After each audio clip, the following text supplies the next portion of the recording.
Bagsak Mepa, mga kabalen, Miko Santos ng San Fernando, Pampanga, nakasalukuyang naglalaro sa NBL Pilipinas para sa team ng Tikas Kapampangan.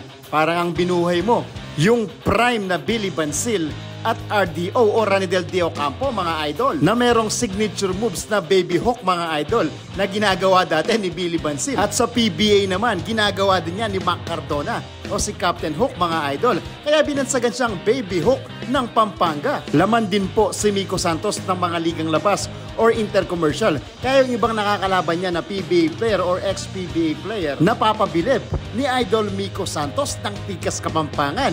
Kaya nanupata, mga kabalen, bagsak Mepa.